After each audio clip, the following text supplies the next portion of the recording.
Welcome to the podcast. If you'd like to listen to an ad-free version of this episode and all of our episodes, then search True Crime Today Premium Plus on Apple Podcasts and press subscribe. That's our premium channel where all of our ad-free and advanced episodes live, all in one place. True Crime Today Premium Plus. Search it on Apple Podcasts and press subscribe. Even try it for 3 days free. Innocence died with the first shovel of dirt. Welcome to Hidden Killers with Tony Brueski, featuring retired FBI Special Agent Jennifer Coffindaffer. The trial of Richard Allen continues on in Delphi, Indiana. Is he the man who killed those two little girls, Abby Williams and Libby German, back in 2017 near the Monon High Bridge, where everybody likes to walk out in that part of the country? We've heard a lot of very interesting testimony, including confessions from Richard Allen. Joining me to discuss, Jennifer Coffindaffer, retired FBI Special Agent. We don't have the option of listening to the confessions, but people in the courtroom just the other day did. They heard the phone call to his mother and to his wife in a very weird way, I guess I would say, confessed to the murders. Not at all what he said initially when questioned by investigators. But after, I'm going to call it what it is, torture in the solitary confinement, after torture, mocking and stuff by guards, things that really should not be going on in a U.S. prison, but have, he finally said, I did it, but is there any weight to the credibility of that? Jennifer, what's your thoughts on where this is at right now? Well, I feel like I'm on a teeter-totter. Yeah. And it's not moving. We're kind of stuck in the middle. Down, it's not moving up. Yeah. And it's interesting because almost nothing has changed really since even before trial. No. I mean, here we have, what is the evidence against Richard Allen? He said he's there. Well, we've known that since 2017. He said he's there again in other, interviews. So we know he's there. Mm-hmm. But he's not there at the crime scene. He's there at the Monon High Bridge, mm-hmm. which is not where those girls were murdered. Yeah. So there's a differentiation, but certainly he was there. The car, there's been a PT Cruiser described. There's been a smart car described. There's been an SUV described. He had a Ford Focus, I believe. Mm-hmm. So his car was never identified as being there. As far as eyewitness identification regarding him exactly, there are more eyewitness. In other words, no one can say Richard Allen. Yeah. The descriptions are just all over the board, just like the two photos that we saw initially, and just like the fact nobody can seem to say whether the guy on video is Richard Allen or someone else. It's kind of the eye of the beholder. Yeah. Some people see and say, yes, I remember years ago when they said a specialist came in and said, he's 6 foot to 6'1". Now we're seeing specialists say 5'6". And then you notice nothing was brought in about those details because it's just not a science. Yeah. Regarding that video. So here we are, we have these confessions, but in my opinion, they're tainted. They're tainted because of the zealousness of the of the prosecutor's office and of law enforcement to put him in a maximum security confinement instead of just saying, yeah, put him in the Carroll County Jail. The jail is open. It's got the bars. He can see people. He can have a pad. He can communicate. If he would have said that under less horrible circumstances and conditions, I would be much more inclined to believe what he said. Also, they're all over the place. Even the early ones now we're seeing where we understand now a lot more of, wiping feces on the wall, drinking or washing his face in toilet water, banging his head against the wall. Some people say it's for show. I don't know. That's a lot of show, and it's gone on for a long period of time. We also know now he was drugged involuntarily, to get him under control. That's just a lot to trust what comes out of somebody's mouth in that circumstance. Well, I mean, if we just break this down for a moment and take take the crime out of it. Take just a random person. Take a random person, put them in solitary confinement for a year, subject them to everything that you just listed. And then would you believe anything that person says? You know? You know, it's truly just the most, I mean, if people can picture the cells, just the size of those cells, I think they said very specifically, correct me if I'm wrong, but I believe they were 6 by 12. Yeah, it was like a closet, basically. It's like going into a closet and spending a year there. You have one mat, right, to lay on that would be so uncomfortable. You have 3 sides that are solid and one side that's almost solid with a sliver of light. Yeah. And you're there. They decide when the lights are on, when the lights are off, and you have nothing. Yeah. But you. I think certainly conditions like that can lead to madness. I thought what was really interesting were a couple of things. One was the first interviews when he was talked to out of confinement and how adamant he was. And he acted, in my opinion, as an investigator, how I expect somebody who is innocent to act. They're usually very defiant. They're angry. They're, go ahead and look. You're not going to find anything, and so a lot of his, and again, unfortunately, we didn't get to see the interrogation. Recall that the interviews that were conducted during this time were all copied over. So we don't have just happened to be just accidentally. We have this major case in our very small town, and we're accidentally losing all the evidence we have. It's all gone, copied over. The Miranda. That's not even recorded. It's very, as a law enforcement officer, it's just hard you don't want a Monday morning quarterback, but this one's a jaw dropper. People think Karen Reed is a jaw dropper. No, this is a jaw dropper. Having said that, do they have the right guy? I don't know. They mention a van, right? He mentions a van in one of the confessions. And the law enforcement is able to corroborate a van, but then was that van mentioned before? Yes. Was the van known to Dr. Walla?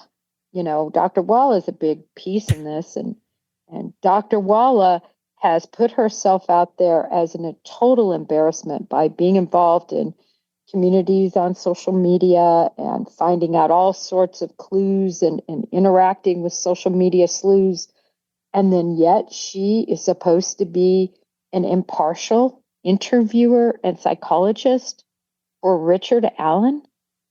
It's really mind-blowing. I think what we're seeing a lot here is a culture within the law enforcement community and anybody involved in that community of me. I'm going to do whatever I can to benefit myself in whatever situation I'm in. If I screwed something up, well, I'm going to cover that up. If I did this or that, I'm going to cover that up. Let's keep covering this up. Let's keep acting inappropriately, and somebody will cover for all of our bad acts. That seems to be what we have going on here, all the way down to the psychologists who are like, maybe this person can provide some credible information, but even they are corrupt and twisted in this whole thing. It just seems to be a very bizarre culture of we are going to force the narrative of what we think is right down everybody's throats. And for the most part, I'm guessing it's worked. Otherwise, they wouldn't continue to do it. But they got a lot of backlash on this one. And some people dragging their feet going, yeah, I don't think so. And I don't think they're accustomed to that there in Delphi, this amount of not smooth sailing when they think they know what is right and want to punish those that they deem to be wrong and evildoers without a fair trial. Well, I want to say, first of all, again, I'm a blue blood. I'm blue to the core, 28 years in law enforcement. And I can tell you that most law enforcement officers, a huge amount, 90%, are amazing. They're what they their decisions, everything they're doing, they are driven by good and trying to do the right thing. I think in this case, there was just so much incompetence. First of all, the bodies, as you know, were not found by law enforcement. They were found by searchers that were helping to look. And then law enforcement, happened upon the scene. This is something, Delphi is so small. Their law enforcement presence is so small. And they had never had anything like this. It wasn't properly secured, that scene. Evidence wasn't properly collected. The state police get involved. A month later, the Bureau gets involved.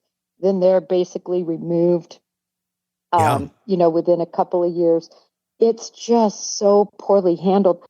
Like any case, the most important time is the initial finding of those bodies and securing it, keeping everyone out. I mean, we should have had footprint impressions of the killer. We didn't have any of that. Why? The whole crime scene was trampled.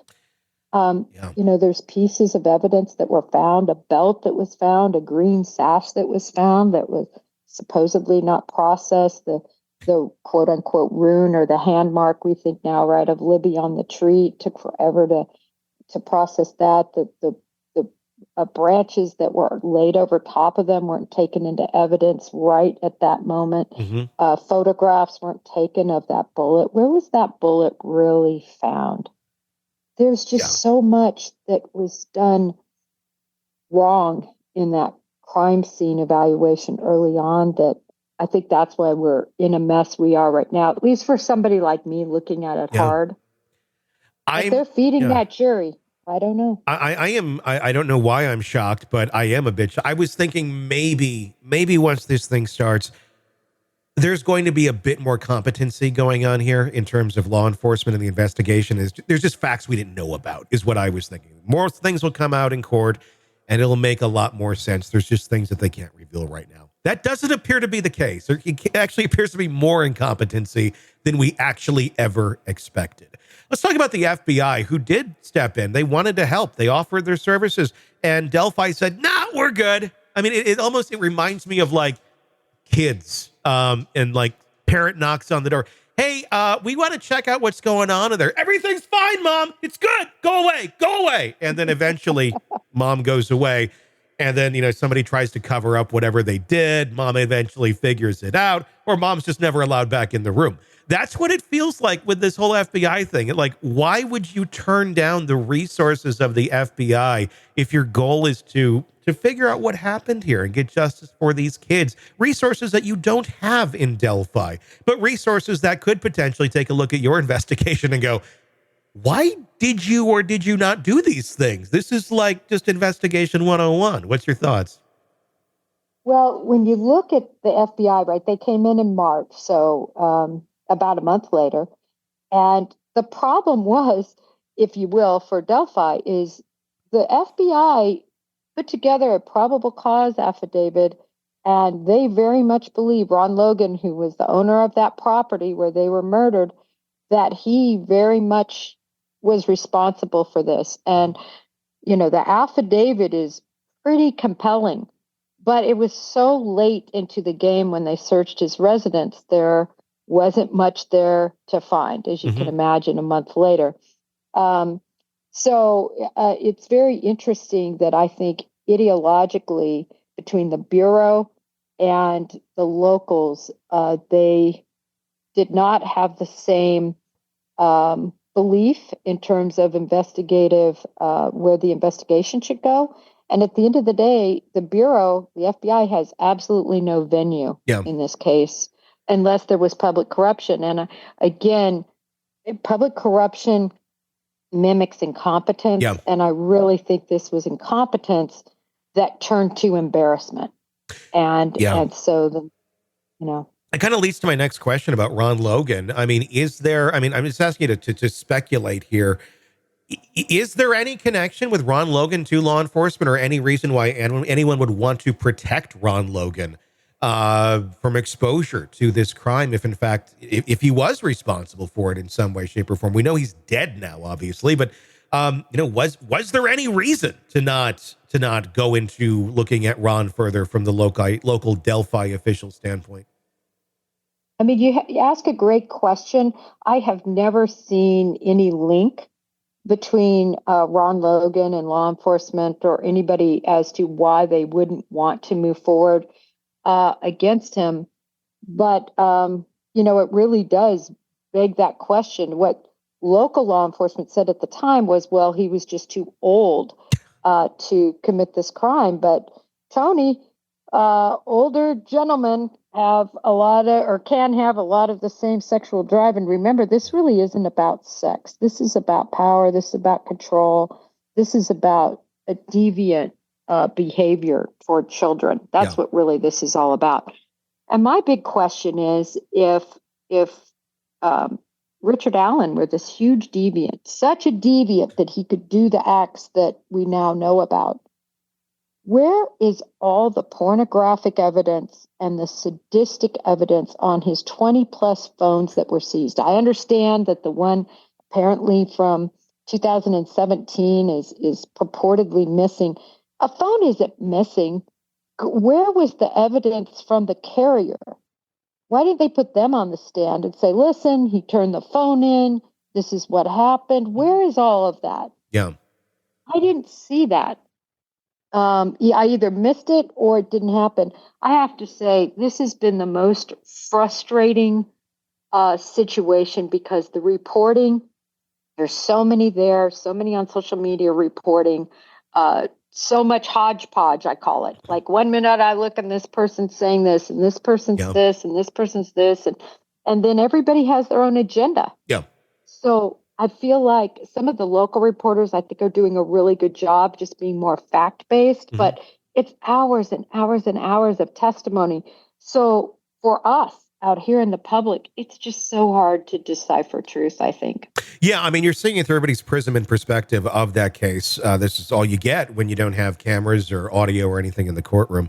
Keegan Kline, obviously, another person who raised a lot of eyebrows, considering he was communicating with one of the girls, even had talked about meeting with her on the day of the murder, eventually arrested on child porn charges. He's in prison 40 some years. He may get out. How deep did they look into him? And I mean, that to me, when I hear the story of planning to meet her the day that they were that they died, why no more on Keegan Kline? Does he have a rock solid alibi when we really truly look at it from an objective standpoint? Could he have talked to other people that are into, I don't know, child porn and that sort of stuff, which he clearly was, and said, hey, these girls are out there. If you want to go meet them, it's another I don't know how the predator community works, but assuming maybe they talk like that. How deep of a dive have they done into Keegan Kline to completely rule him out, in your opinion? Well, they did a good deep dive, and obviously they were able to, charge him with a slew of child porn charges, which he's been convicted of and he's in jail for. But what's very interesting about Keegan Kline, of course, is you bring up the meeting that was trying to be coordinated through Anthony Schatz, which Anthony Schatz was, of course, his catfisher, his good-looking, strapping young persona that was communicating with all these young girls. But what I always found interesting on this was Keegan Kline, through Anthony Schatz, had communicated with another girl right after this incident, and a masked person showed up at that girl's residence right after the communications with Anthony Schatz. And to me, that's another thing, as you said, so I don't think it was ever Keegan Kline. If, Keegan Kline is this gigantic, overweight, almost looks disabled in terms of his physical capability, certainly not bridge guy. And so never did it cross, I don't think, anybody's mind that it was him per se, but was it somebody he communicated with? Remember, this is all salacious group of people that, trade these, pornographic images like trading cards and communicate and try to get more. And so was were other people privy to the Anthony Schatz account information and this hookup? And And it begs the question after what happened after this with, this girl that right after that communication saw this What kind of man, investigating was masked. done on that masked man that showed up at the other girl's house? Well, they did an investigation, but reached no conclusion that I ever read about. No one was charged. And you remember Keegan Kline too.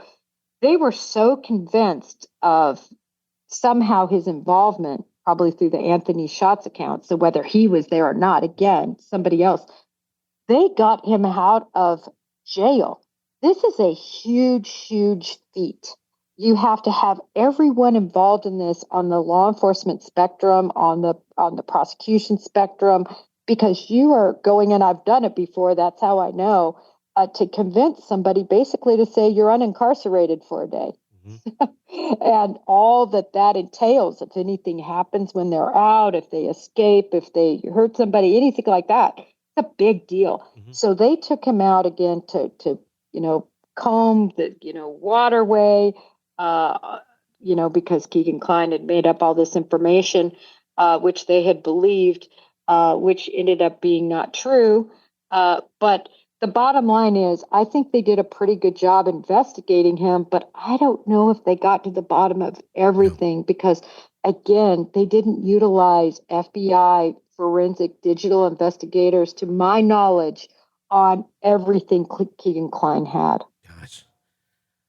Where do you think this goes from here? I mean, right now, I thought he would be convicted just because of the way that the Delphi seem to be setting up the case. At this point, I don't really think he will be. I think there's enough reasonable doubt that a reasonable human being will go, yeah, I can't say for sure that it's Richard Allen. Let's say he does get off. Let's say he's set free after this. What happens in Delphi after that? Do they start looking again for somebody else, or do they just say, well, we think it was him and he got off? How do you think the authorities, I mean, the community is going to handle it one way, the authorities are going to handle it another way. How do you think that all plays out after this if Richard Allen is found not guilty? Well, as long as the same sheriff is in charge and the state police, their command does not change, that's exactly what they're going to do, is option B. Yeah. Well, we had the right guy and they screwed it up in the courtroom. But this is what I think. I think he will be convicted. Really? Out here in the public, we cuss and discuss all of this and we look with a fine-tooth comb at information that was never allowed into evidence. The geofencing isn't coming in. The information about the belt, I didn't see that in there. The information about, we'll see. We haven't seen the defense's side of things. But essentially, a lot that we get to see out here isn't coming in there. Sure. And so because of that, I think that they're going to say, they're going to believe that bullet belonged to him. Yeah. I have huge reservations about that because it was shot through a gun, was the only way they could get the tool mark, which are the extractor and the ejector, to match. Right? Pretty weak evidence, though, to sentence someone for murder. Oh, I know. But I think they'll do it. I think they'll add it all together and they'll say, well, some people go in, some jurors unfortunately go in, and they truly believe law enforcement wouldn't ever go after anybody that wasn't not guilty. And they have so much trust in law enforcement. So you have that factor working at you. And then you have the fact he was there.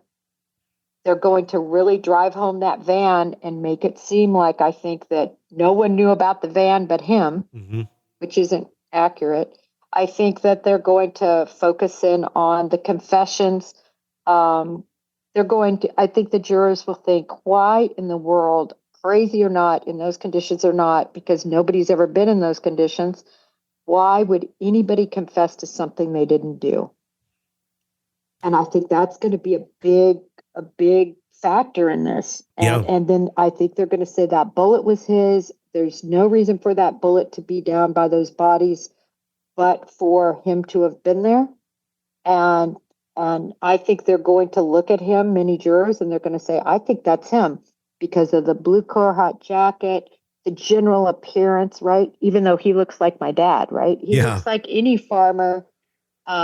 It's so nondescript, Yeah. that video. I think they'll convict him. I think we're going to see a conviction here. I actually don't even think it's going to take much time. Wow. In a sense, I hope I'm wrong, because I'm not convinced. If I were convinced, but I can't get convinced with him. Well, I'm hoping that there's more critical thinkers on the jury than not. That at the least this will end up in a mistrial. But I totally see where you're coming from. I could very well see it going exactly how you're saying. I'm going to go on the glass half full on this one and hope that, because that there's more people who can think beyond just the basics of what they're seeing. I know a lot of people can't, but maybe I don't know. We'll find out. As of now, I have not been convinced that Richard Allen is this person. I've been convinced that the police just didn't do a very good job is where it's at for whatever reason. I don't even think it was like a conspiracy of, I just think it's bad behavior or bad policing. Nobody wanted to be accountable for. And this is where we've ended up. And still everybody's got their lies up or their version of the story. And it's not going to go anywhere other than that. We'll probably end up be talking about this again about a year or two from now when trial number 2 starts. I'm hoping it ends. Maybe. We'll find out. And Tony, I will say in this case, it's a little different than some of the other cases that we've looked at from the standpoint of, there was big motivation in this case because there was a sheriff's race underway. Yeah. And there was big motivation to get this crime solved. It was kind of the platform, that the person was running and espousing that, I'm going to get this crime solved, and kind of all about him, right? And so there was a lot at stake, I think. And that's why I always said, did he confess to somebody else? What put their needle on him again? I have been so disappointed that there was nothing. Yeah. It was simply that they supposedly re-looked at everything. That makes no sense to me. No. That there wasn't something larger, and it never came out. Nothing. It's scary when political motivations get into crime world and judging the innocence or guilt of someone. I mean, we're seeing it right now, and I'm not expressing an opinion on this. I mean, I'll express an opinion. I think the Menendez brothers should be out. I think they've served their time. But what you're seeing there is the DA is releasing them, and it looks very political. He's up for re-election, and he wants the support of being the guy who freed the Menendez brothers after all those years of abuse, which I think is the right move. But is it being done because it's the right thing to do, or is it being done because he wants to get votes? This almost was the exact opposite. People needed their villain. People needed their bad guy. The sheriff found the bad guy, and he wasn't going to hear anybody's arguments any other way. And now we're starting to hear about the arguments every other way and what was done incorrectly, which turns out it ultimately was to get elected, it seems. Yeah, I mean, this is just one of those cases that has that. And it's a perfect analogy right now with Gascon in Los Angeles. He's up for re-election in December. What a feather in the cap, with something to drive home, especially when you have Hollywood behind you. Yeah. And all those huge platforms like the Kardashians that are, begging for him to get out. And we've seen that needle move. It's unbelievable to me.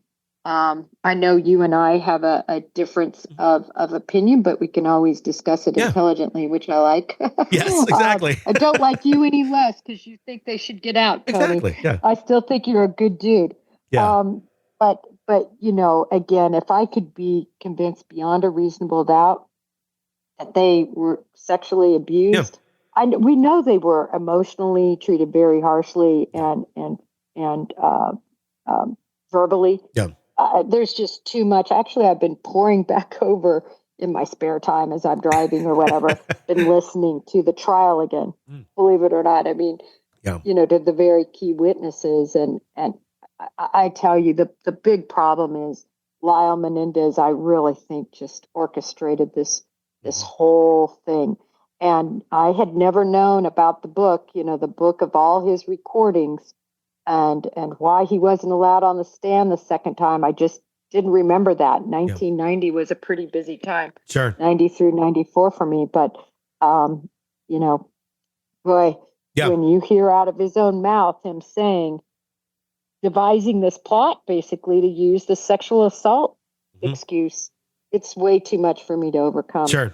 It's a lot of thoughts on that case. It's just disturbing when politicians use it to their advantage for election when we're talking about people's freedom, innocence, or guilt. And I feel like that was a big factor here in the Delphi case. Jennifer Coffindaffer, retired FBI special agent. Yeah. Sorry, Tony. Yeah. That is a great point. Yeah. You know, politics should never weigh in one way or the other. Exactly. Yeah, 1,000%.